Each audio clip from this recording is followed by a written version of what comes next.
la primera Feria Virtual del Libro en Tumbes, presentamos Tradiciones Peruanas de Ricardo Palma a cargo de Teresa Ojeda Sánchez. Vamos a leer un poco acerca de Teresa. Teresa Clotilde Ojeda Sánchez, nacida en Mollendo, Arequipa, de Perú, es licenciada en Educación Primaria de la Universidad Nacional de Educación Enrique Guzmán y Valle de la Cantuta, egresada de la Maestría en Evaluación y Calidad de la Educación de la Universidad San Ignacio de Loyola en Lima, como diplomatura de narración oral escénica con mención en la literatura infantil y juvenil por la Universidad Nacional de la Tierra del Fuego, Antártida e Islas del Atlántico Sur de Argentina. Y actualmente sigue estudios del segundo año del postítulo en actualización e narración oral escénica en la Universidad Nacional de Chaclo, Austral de Argentina. A la fecha es integrante del programa Bebetecas y del programa Abuelas y Abuelos Cuentacuentos, ambos programas de la Casa de la Literatura Peruana, así como del programa Aprendo Contigo, Aulas Hospitalarias. Además, es asociada de la Tribu de Narradores, Asociación Cultural de Lima, Perú, y pertenece al colectivo de lectores en el Desierto de México. Hoy se presenta en la primera Feria Internacional del Libro en Tumbes, con narraciones tradicionales peruanas del ilustre tradicionalista peruano, don Ricardo Palma. Con ustedes presentamos a Teresa Ojeda. Adelante, Teresa. Muy buenas tardes. Para mí es un gusto el presentar, el narrar algunas tradiciones de don Ricardo Palma. Les comento de que el Ministerio de Cultura, mediante la resolución viceministerial 084, publicada el 28 de mayo de 2019 en el Diario Oficial El Peruano, declaró la edición de 1893 a 1910 como Patrimonio Cultural de la Nación, notificando a la Biblioteca Nacional del Perú para que realice las acciones necesarias. Entre las principales razones por las que se ha considerado declarar patrimonio, se señala que ésta cuenta con apostillas manuscritas, correcciones y agregados realizados por el propio Ricardo Palma, lo cual constituye un caso de excepcionalidad bibliográfica, digno de resaltar dada la relevancia del escritor en la literatura y para la cultura peruana. Esta declaración constituye un accionar fundamental de las potestades que tiene el Estado para la preservación de bienes culturales, hecho que también adquiere gran trascendencia a nivel internacional, tal como lo han reconocido la UNESCO y las Naciones Unidas. La época que eligió Ricardo Palma para escribir las tradiciones, conformada por 6 volúmenes, es el incanato, virreinato, la colonia y la república del siglo XVIII. Se trata de 453 textos de la ficción histórica, publicada en revistas y periódicos a lo largo de varios años. Estos son los 6 tomos que han sido declarados como patrimonio inmaterial cultural. Tuve la suerte de adquirirlo años atrás en una de las ferias internacionales del libro en Lima. ¿De qué tratan estas tradiciones? Según Ventura García Calderón, manifiesta, como todas las cosas ingeniosas y volátiles, no cabe en el casillero de una definición. Además, las tradiciones cambian de forma y de carácter con el humor veleidoso del narrador.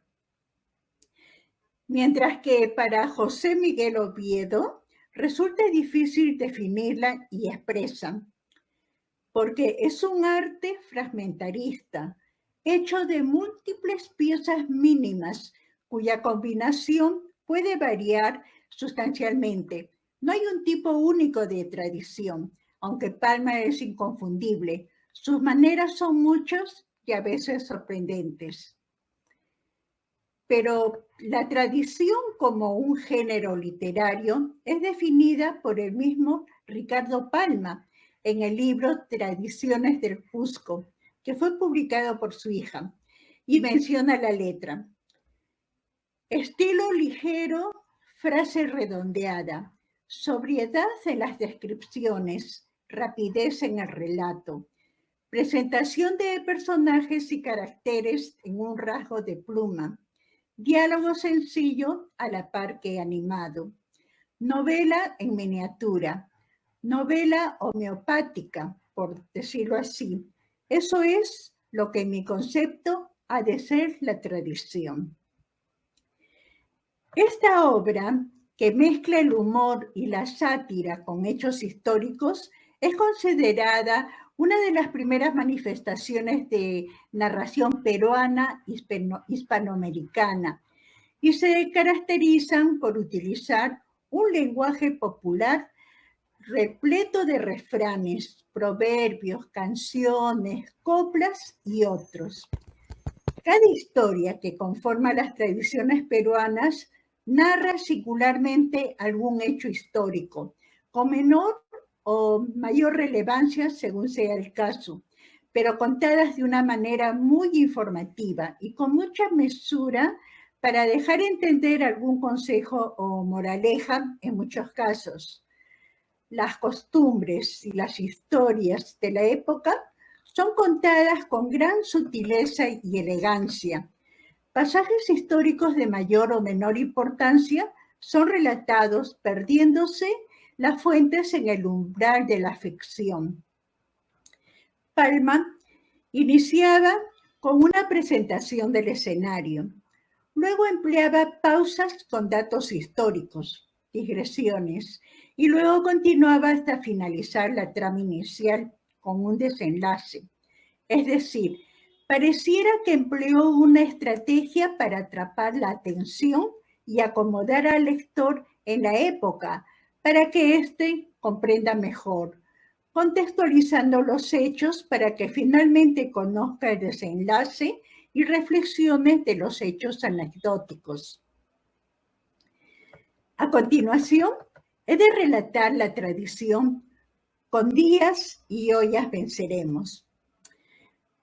Bueno, Palma relata de que a principios de junio de 1821, cuando acababan de iniciarse unas negociaciones en la hacienda Punchauca entre el virrey La Serna y el general San Martín, recibió el ejército patriota que estaba acantonado en Huaura, una provincia cercana a Lima, la siguiente seña y contraseña.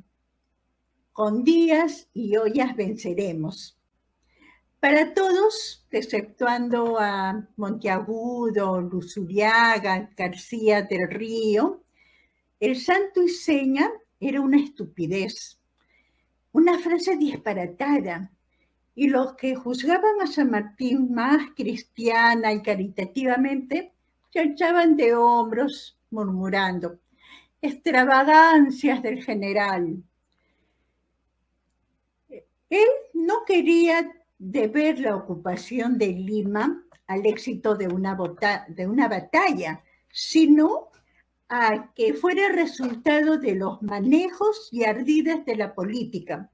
Aunque su ejército estaba impaciente y quería pelear, pero él quería ingresar a Lima sin consumir pólvora y sobre todo sin arriesgar la vida de sus soldados, que era lo que más apreciaba, además de que tenía pocos soldados. Entonces, él tenía una correspondencia secreta entre los patriotas.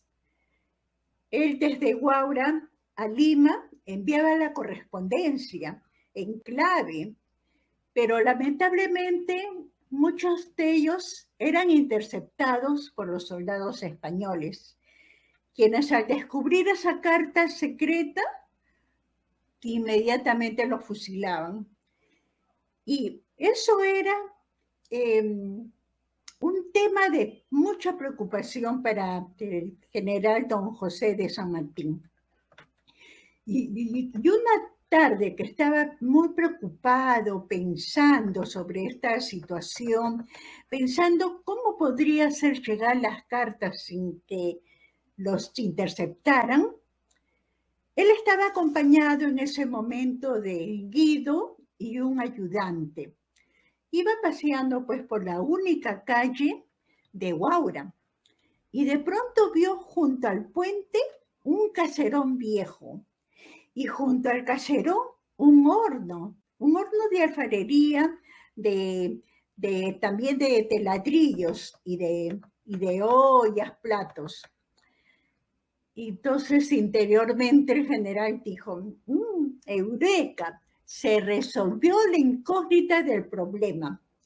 Así que contactó con el dueño del caserón y resultó ser un indio alfarero, pero que simpatizaba mucho con la causa patriota. Así que acordaron y el general don José de San Martín le encargó que fabricara ollas de barro con doble fondo.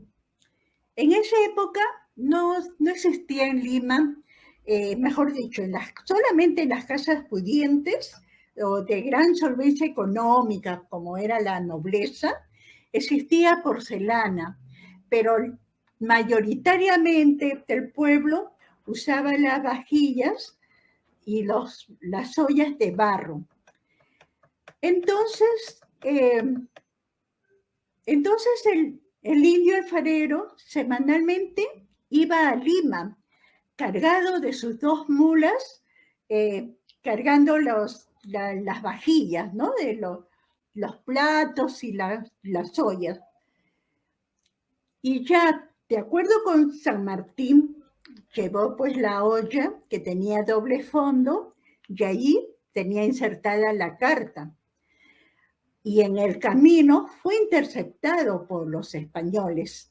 Uno de ellos le dijo, ¿no? A modo de burla, mira palangana, te regalo 1 peso si haces una cuarteta con el pie forzado que voy a darte. Vive el 7º Fernando con su noble y leal nación. Y el alfarero dijo, no tengo inconveniente, señor. Escuche usted. Y repitió.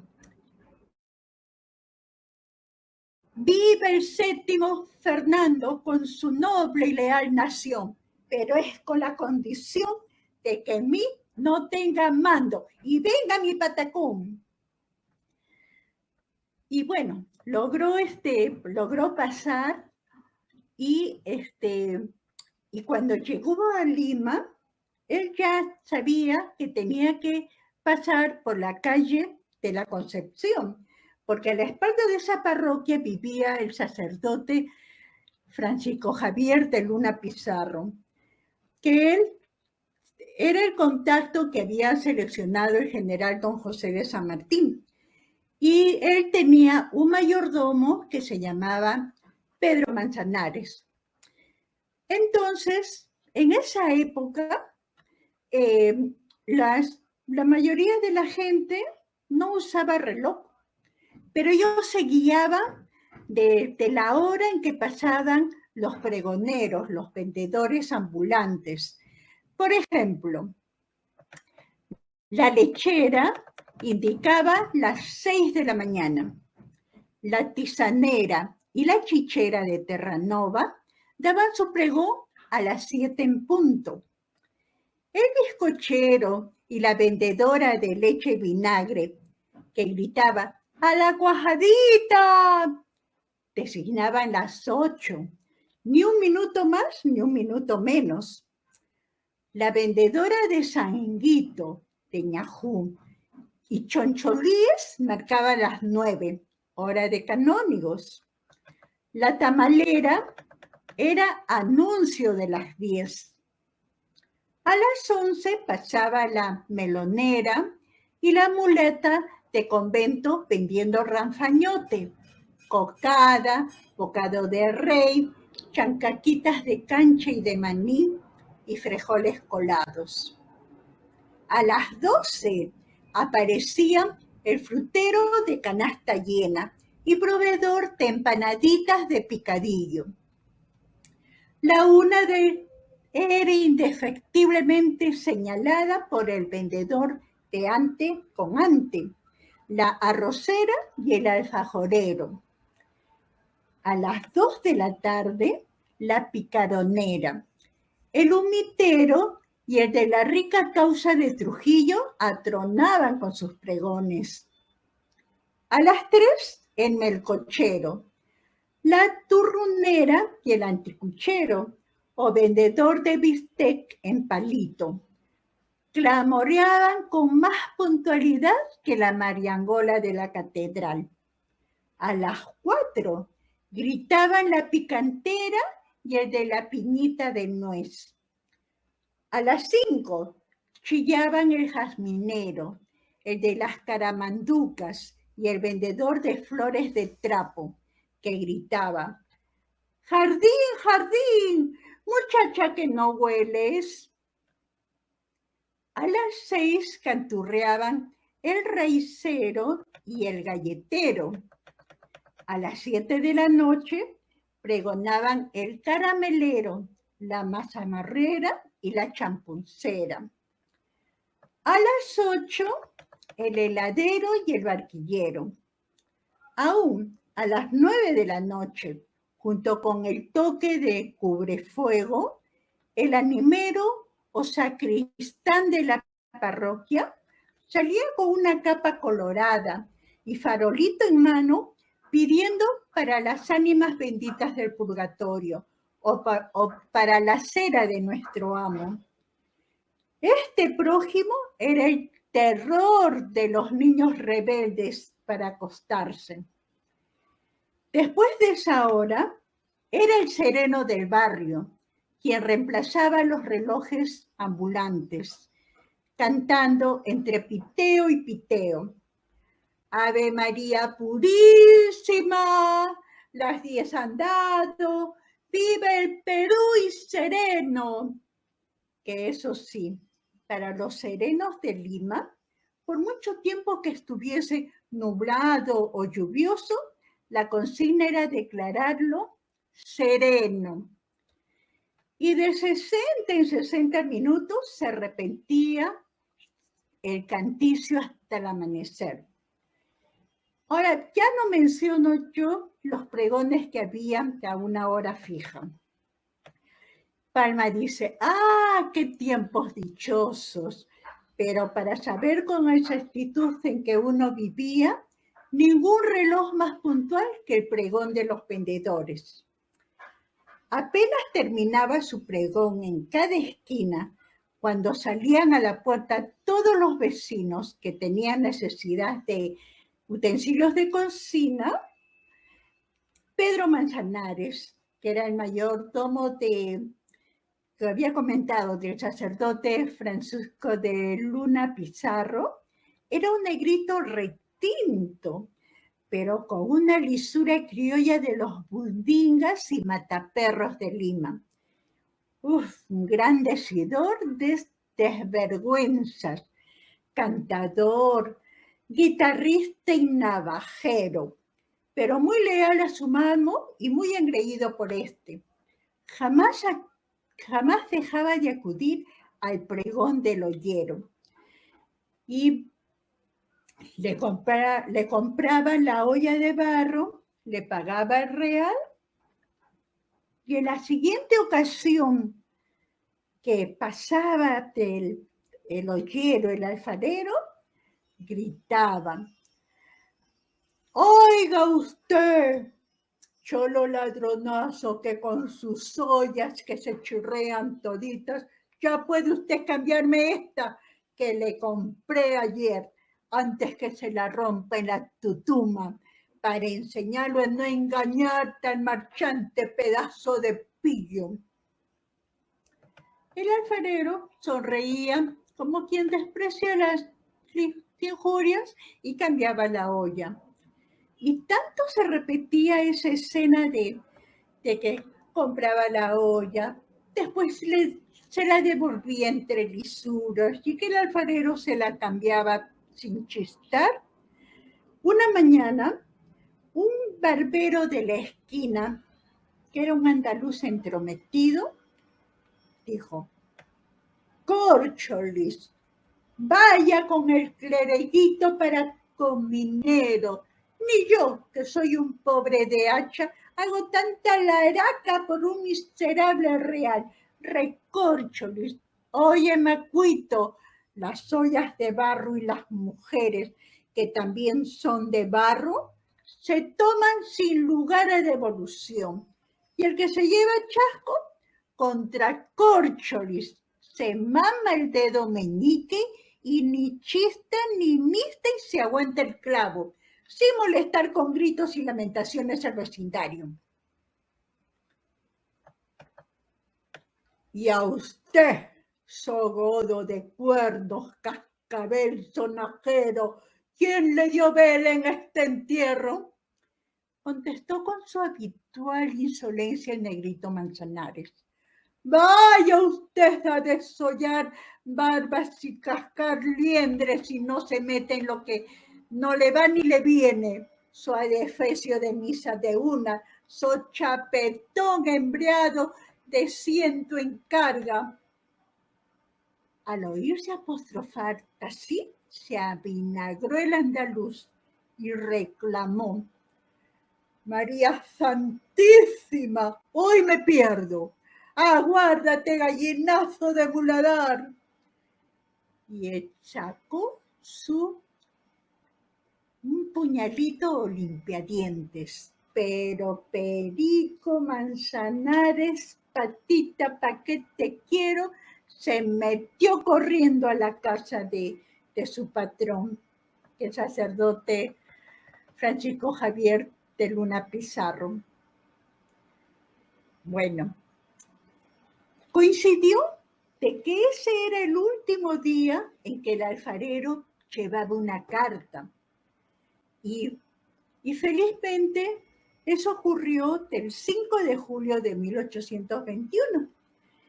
Y esa pelea pasó pues desapercibida, no tuvo mucha importancia, pero sí todos los vecinos estaban que no se perdían el espectáculo, ¿no? Y ocurrió de que al día siguiente el virrey La Serna abandonó la ciudad y los patriotas pues tomaron posesión de Lima el 9 de julio de 1821. Ahora, les recuerdo de que cuando el indio alfarero, a principios de junio, llevó a San Martín la primera olla de vuelta por el mayordomo Perico Manzanares, San Martín estaba en su gabinete dictando pues la orden del día. Y después de leer las cartas que venían en el doble fondo de la olla, se volvió a sus ministros, García del Río y Monteagudo, y les dijo sonriendo, como pide el suplicante. Y luego se dirigió al amanuense y le dijo: escribe, Manolito, santo y seña y contraseña para hoy. Con días y ollas venceremos. Y de esa forma, la victoria codiciada por el general don José de San Martín, de ingresar a Lima sin derramar pólvora ni arriesgar la vida de sus hombres, gracias a las cartas y a las ollas de doble fondo, el 28 de julio juró y proclamó en Lima la independencia del Perú, en la cual se declaraba la autonomía del Perú de España. De esa forma he culminado este relato de las tradiciones de con días y ollas venceremos. A continuación voy a relatar otra tradición titulada El Padre Pata. Ocurre de que cuando llegó el general don José de San Martín Cuando llegó al Perú, desembarcó en la bahía de Paracas el 8 de septiembre de 1820. Entonces, esa llegada pues suscitó los partidarios patriotas y los otros peruanos que seguían siendo partidarios de la corona española. Y justo había un sacerdote, Fray Matías Zapata, en la jurisdicción de Chancay. También es una provincia muy cercana de Lima. Y él, todos los domingos, al dar su sermón en la misa dominical, él exhortaba a los feligreses para que se mantuvieran fieles al rey, predicando: carísimos hermanos, sabéis que el nombre de ese pícaro insurgente San Martín es por sí solo una blasfemia y que está en pecado mortal todo aquel que lo pronuncie. ¿Qué tiene de santo ese hombre malvado, llamarse San Martín, en agravio de nuestro caritativo San Martín de Tours, que dividió su capa entre los pobres? Que se conforme con llamarse Martín y le estará bien, por lo que tiene de semejante con el pérfido hereje Martín Lutero, y porque como tiene que arder en los profundos infiernos. Sabéis, pues, hermanos míos, que lo declaro excomulgado, y a todo el que gritara ¡viva San Martín!, porque es lo mismo que mofarse impíamente de la santidad que Dios da a los buenos. Y no pasaron pues muchos domingos sin que el generalísimo San Martín se trasladase con su ejército al norte y las fuerzas patriotas ocuparon Huacho y Chancay. Y le contaron pues de la existencia de ese Fray Matías que predicaba en su contra. Así que San Martín ordenó que lo trajeran a su presencia. Y cuando lo tuvo frente a él, le dijo: con que, señor Godo, es cierto que usted me ha comparado con Lutero y que le ha quitado la primera sílaba a mi apellido. Fray Matías Zapata estaba que temblaba de miedo y atinó a decir de que él solamente seguía órdenes superiores, pero que le iba a devolver la sílaba. Y San Martín le respondió: no me devuelva usted nada y quédese con ella, pero sepa usted que yo, en castigo a su insolencia, le quito también la primera sílaba de su apellido, y entienda que lo fusilo sin misericordia el día en que se le ocurra firmar Zapata. Desde hoy no es usted más que Padre Pata. Y téngalo muy presente, Padre Pata, que lo fusilo si vuelve a firmar como Zapata. Y cuentan que hasta 1823 no hubo en Chancay ninguna partida de nacimiento, bautizo, matrimonio, defunción y otros documentos que no llevara la firma de Padre Pata. Hasta que llegó, pues, el general Simón Bolívar con la corriente libertadora del norte y le restituyó el uso y abuso para que firme completo el Padre Pata. Ya pudo firmar como Fray Matías Zapata. Muchas gracias. Y así, como les he relatado, son más de 500 relatos cortos pero con datos históricos de nuestra historia del Perú. Gracias.